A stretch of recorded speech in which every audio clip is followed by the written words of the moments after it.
Samiulla sir, ನೇರವಾಗಿ ನಾನು ಪ್ರಶ್ನೆಗೆ ಹೋಗ್ಬಿಡ್ತೀನಿ ಸರ್. ಕಾಂಗ್ರೆಸ್ನಲ್ಲಿ ಹೊಸದಾಗಿ ಹೈಕಮಾಂಡ್ ಆಗಿದೆ. ಯಾವಾಗ ಹೊಸ ಹೈಕಮಾಂಡ್ ಅನ್ನ ಮಾಡಿದ್ರು ಅನ್ನೋದ್ರ ಬಗ್ಗೆ ನನಗೆ ನಿಮ್ಮಿಂದ ಒಂದು ವಿಚಾರವನ್ನ ತಿಳ್ಕೋಬೇಕಾಗಿದೆ.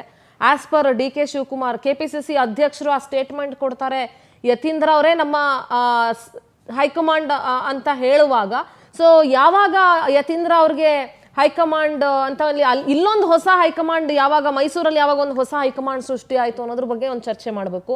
ಅಟ್ ದ ಸೇಮ್ ಟೈಮ್ ಈ ನಾಯಕತ್ವ ಬದಲಾವಣೆ ವಿಚಾರದಲ್ಲಿ ಪದೇ ಪದೇ ಯತೀಂದ್ರ ಸಿದ್ದರಾಮಯ್ಯ ಡೈರೆಕ್ಟ್ ಆಗಿ ಹೈಕಮಾಂಡ್ ಹೇಳಿಲ್ದೇ ಇರ್ಬೋದು ಸಿದ್ದರಾಮಯ್ಯ ಅವರೇ 5 ವರ್ಷ ಸಿಎಂ ಅಂತ, ಬಟ್ ನಮಗೆ ಆ ಥರ ಸಿಗ್ನಲ್ ಕೊಟ್ಟಿದೆ ಅಂತ ಅಂದ್ರೆ ಅದು ಎಂಥ ಸಿಗ್ನಲ್ಲು, ಯಾವ ರ್ಯಾಡರ್ ಮುಖಾಂತರ ಬಂದಂಥ ಸಿಗ್ನಲ್ಲು, ಎಲ್ಲಿಗೆ ಪಾಸ್ ಆಯಿತು ಆ ಸಿಗ್ನಲ್ಲು, ಇದೆಲ್ಲದ್ರ ಬಗ್ಗೆ ಚರ್ಚೆ ಆಗಬೇಕು ಸರ್. ಒಂದು ಡಿ ಕೆ ಶಿವಕುಮಾರ್ ಇಲ್ಲಿವರೆಗೆ ಇದ್ದಂತಹ ತಾಳ್ಮೆಯನ್ನ ಇವತ್ತು ಮುರಿದಿದ್ದಾರೆ. ಅವರ ರಿಯಾಕ್ಷನ್ ನೋಡಿದ್ರೆ ಅದು ಬರೀ ವ್ಯಂಗ್ಯ ಅಷ್ಟೇ ಅಲ್ಲ, ಕೋಪ. ಇದ್ದಕ್ಕಿದ್ದ ಹಾಗೆ ಯತೀಂದ್ರ ಅವರು ಇಂತಹ ಸ್ಟೇಟ್ಮೆಂಟ್ ಯಾಕೆ ಮಾಡಿದ್ರು? ಹಾಗಾದ್ರೆ ಕರ್ನಾಟಕ ರಾಜ್ಯ ರಾಜಕಾರಣದಲ್ಲಿ ಏನೆಲ್ಲ ಆಗ್ತಿದೆ, ಯಾಕೆ ಎಗೈನ್ ನಾಯಕತ್ವ ಬದಲಾವಣೆ ವಿಚಾರ ಇದ್ದಕ್ಕಿದ್ದ ಹಾಗೆ ಮುನ್ನೆಲೆಗೆ ಬಂತು? ಒಂದು ಮೂಲದ ಪ್ರಕಾರ ಫೆಬ್ರವರಿ 8ನೇ ತಾರೀಕು ಅಂದ್ರೆ ಬರುವ ಭಾನುವಾರ ಸಿಎಂ ಮತ್ತು ಡಿ.ಸಿ.ಎಂ ಗೆ ನೀವು ಸಿದ್ಧ ಇರಿ, ನಾವು ಕರಿತೇವೆ ಅನ್ನುವ ಮೆಸೇಜ್ ಪಾಸ್ ಆಗಿತ್ತು. ಅಂದ್ರೆ ಇನ್ನೂ ಕನ್ಫರ್ಮ್ ಆಗಿರ್ಲಿಲ್ಲ. ಅಂದ್ರೆ ವಿದ್ಯಮಾನಗಳನ್ನು ಮತ್ತು ಇಲ್ಲಿ ನಮ್ಮ ಲಭ್ಯತೆಯನ್ನ ಗಮನಿಸಿ ಇಬ್ಬರಿಗೂ ಕೂಡ ಡೆಲ್ಲಿಗೆ ಬರಬೇಕು ಅನ್ನುವ ಮೆಸೇಜ್ ಪಾಸ್ ಆಗಿತ್ತು. ಈ ಮೆಸೇಜು ಎರಡೂ ಪಾಳೆಯದಲ್ಲಿ ಮುಖ್ಯಸ್ಥರಿಗೆ ಒಳಗೆ ಗೊತ್ತಿತ್ತು. ಹೀಗಾಗಿ ಒಂದು ವೇಳೆ ಆ ಮೀಟಿಂಗ್ ನ ಕರೆದ್ರೆ ಅದಕ್ಕೆ ಅಜೆಂಡಾ ಫಿಕ್ಸ್ ಮಾಡೋದಕ್ಕೆ ಏನೆಲ್ಲ ಮಾಡ್ಬೇಕು ಅನ್ನೋದು ತೆರೆ ಮರೆನಲ್ಲಿ ನಡೀತಿರೋ ವಿದ್ಯಮಾನ. ಏನು ಇಲ್ದಲೇ ಇದ್ದಿದ್ದು ದಲಿತ ನಾಯಕರ ಮೀಟಿಂಗ್ ಯಾಕಾಯ್ತು? ದಲಿತ ನಾಯಕರ ಮೀಟಿಂಗು ಅಶೋಕ ಹೋಟ್ಲಲ್ಲಿ ಇದ್ದಕ್ಕಿದ್ದಂಗೆ ಆಗಿದ್ದು, ಇದ್ದಕ್ಕಿದ್ದಂಗೆ ಅಲ್ಲ ಅದು. It was pre planned.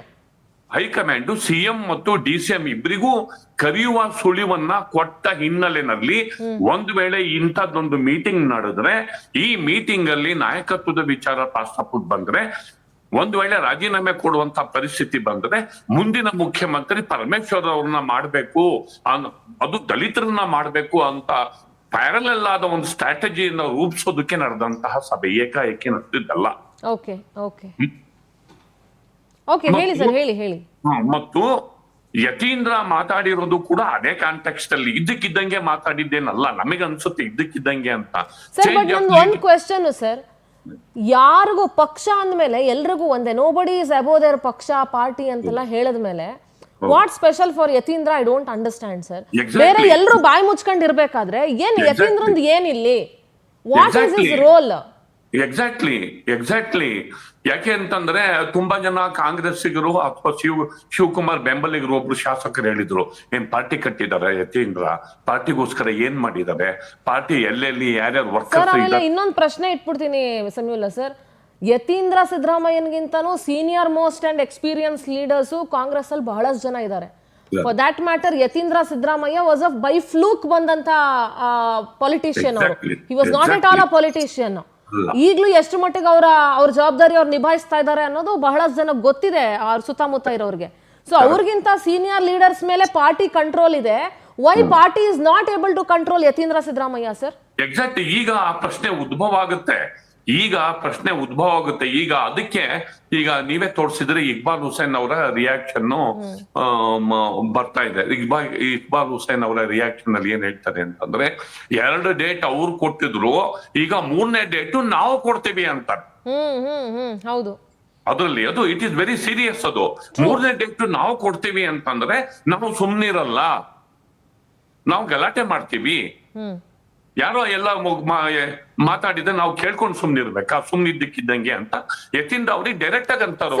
ಇನ್ನೊಂದು ಸರ್, ವೈ ಕೆಪಿಸಿಸಿ ಇಂದ ಆಗ್ಲಿ ಅಥವಾ ಅವರ ಎಐಸಿಸಿ ಇಂದ ಆಗ್ಲಿ ಯಾಕೆ ಸರ್ ಒಂದೇ ಒಂದು ಡಿಸಿಪ್ಲಿನರಿ ನೋಟಿಸ್ ಯತೀಂದ್ರಗೆ ಇಶ್ಯೂ ಕೊಡ್ಬೇಕಾಗುತ್ತೆ?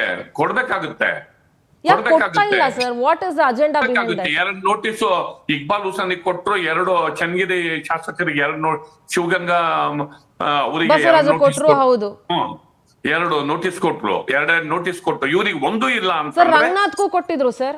ರಂಗನಾಥ್ ಅವರಿಗೂ, ಕುಣಿಗಲ್ ರಂಗನಾಥ್ ಅವರಿಗೂ ಕೊಟ್ಟಿದ್ರು. ಇವ್ರು ಯಾಕೆ ಕೊಡ್ತಿಲ್ಲ? ಈಗ ಕೆಪಿಸಿಸಿ ಅಧ್ಯಕ್ಷರು ಅದನ್ನ ಹೇಳಲೇಬೇಕಾಗುತ್ತೆ.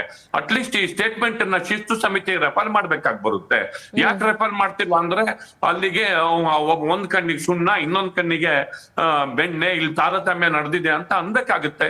ವರ್ಕರ್ಸ್ ಗಳಲ್ಲಿ ರಾಂಗ್ ಸಂದೇಶನ ಪಾರ್ಟಿ ಲೀಡರ್ಸ್ಗಳು ರವಾನೆ ಮಾಡ್ದಂಗಾಗುತ್ತೆ. ಇವೆಲ್ಲಕ್ಕಿಂತ ಹೆಚ್ಚಾಗಿ ಕಾಂಗ್ರೆಸ್ ಅಲ್ಲಿ ವಿದ್ಯಮಾನ ದೊಡ್ಡ ಪ್ರಮಾಣದಲ್ಲಿ ಭುಗಿಲೇಳೋದಕ್ಕೆ ಯತೀಂದ್ರ ಹೊಣೆಗಾರ ಆಗ್ಬೇಕಾಗಿ ಬರುತ್ತೆ. ಮತ್ತು ಹೇಳಿ, ಇನ್ನೊಂದು ಏನು ಅನ್ಸಿದೆ ಅಂದ್ರೆ ಸರ್, ಈ ಒಂಥರ ಈ ಅಲೆಗಳು ಎದಳಕ್ಕಿಂತ ಮುಂಚೆ ಶಾಂತವಾಗಿರುತ್ತೆ ಸಮುದ್ರ ಅಂತ ಹೇಳ್ತಾರಲ್ಲ. ಸೊ ಈಗ ಎಲ್ಲೋ ಒಂದ್ ಕಡೆ DK ಬಣ ಸೈಲೆಂಟ್ ಆಗಿದೆ ಅಂತಂದ್ರೆ ಇವ್ರು ಒಂದೇ ಸಲ ವೈಲೆಂಟ್ ಆಗುವಂತ ಎಲ್ಲಾ ಚಾನ್ಸಸ್ ಇದೆಯಾ ಅಂತ.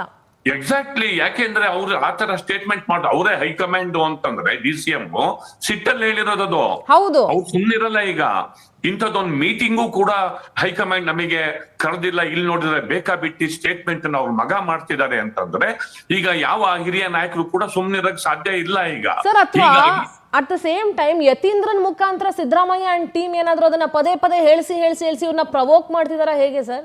100%. ಈಗ ಮೊನ್ನೆ ನಡೆದ ಹೈಕಮಾಂಡ್ ಕೊಟ್ಟಿರುವ ಸೂಚನೆಗೂ ಇಂದು ನಾವು ಮೀಟಿಂಗ್ ಕರಿತೇವೆ, ಅಗತ್ಯ ಇದ್ದಾಗ ನೀವು ರೆಡಿ ಇರಿ, 8ನೇ ತಾರೀಕು ಪ್ರಾಬಬಲಿ ಅಂತ ಹೇಳಿರೋದಕ್ಕೂ, ಇದಕ್ಕಿದ್ದ ಹಾಗೆ ದಲಿತ ನಾಯಕರು ಮೀಟಿಂಗ್ ಮಾಡಿರೋದಕ್ಕೂ, ಯತೀಂದ್ರ ಸಿದ್ದರಾಮಯ್ಯ ಸ್ಟೇಟ್ಮೆಂಟ್ ಮಾಡಿರೋದಕ್ಕೂ ಒಂದಕ್ಕೊಂದು ಸಂಬಂಧ ಇದೆ. ಒಂದ್ ವೇಳೆ ಅಂತದೊಂದು ಮೀಟಿಂಗ್ ನಡೆದ್ರೆ ನೋ ಚೇಂಜ್ ಆಫ್ ಲೀಡರ್ಶಿಪ್ ನಾವು ಬಿಟ್ಕೊಡಲ್ಲ ಅನ್ನೋ ಸಂದೇಶನ ಹೈಕಮಾಂಡ್ಗೆ ರವಾನೆ ಮಾಡಕ್ಕೆ ತಮ್ಮ ಸುತ್ತ ಶಾಸಕರು ಮತ್ತು ಸಚಿವರ ಲಾಬಿಯನ್ನ ಕೇಂದ್ರೀಕೃತ ಮಾಡ್ಕೊಳ್ಳಕ್ ಅಂತ ಸ್ಟೇಟ್ಮೆಂಟ್ಗಳು ಸಹಾಯ ಮಾಡ್ತವೆ. ಅದನ್ನ ವ್ಯವಸ್ಥಿತವಾಗಿ ಆ ವಿದ್ಯಮಾನಗಳನ್ನ ಒಂದು ಹೈಪ್ ಮಾಡ್ಕೊಂಡು ತಮ್ಮ ಸುತ್ತ ಬೆಂಬಲವನ್ನ ಕ್ರಿಯೇಟ್ ಮಾಡ್ಕೊಳ್ಳೋದಕ್ಕೆ ಈ ಸ್ಟೇಟ್ಮೆಂಟ್ಗಳು ಸಹಾಯ ಮಾಡ್ತವೆ. ಒಂದು ವೇಳೆ ಚೇಂಜ್ ಆಫ್ ಲೀಡರ್ಶಿಪ್ ಬಂತು ಅಂದ್ರೆ ಪ್ಲಾನ್ ಬಿ ದಲಿತ ನಾಯಕನನ್ನ ಮಾಡಿ ಅನ್ನೋದಕ್ಕೆ ಮತ್ತೊಂದ್ ಕಡೆ ರಾಡಿಸನ್ ಬ್ಲೂ ಹೋಟ್ಲ್ ಅಲ್ಲಿ ಒಂದ್ ಮೀಟಿಂಗು, ದಲಿತ ನಾಯಕರ ಮೀಟಿಂಗ್ ನಡೆಯುತ್ತೆ. ಅದು ಪ್ಲಾನ್ ಬಿ.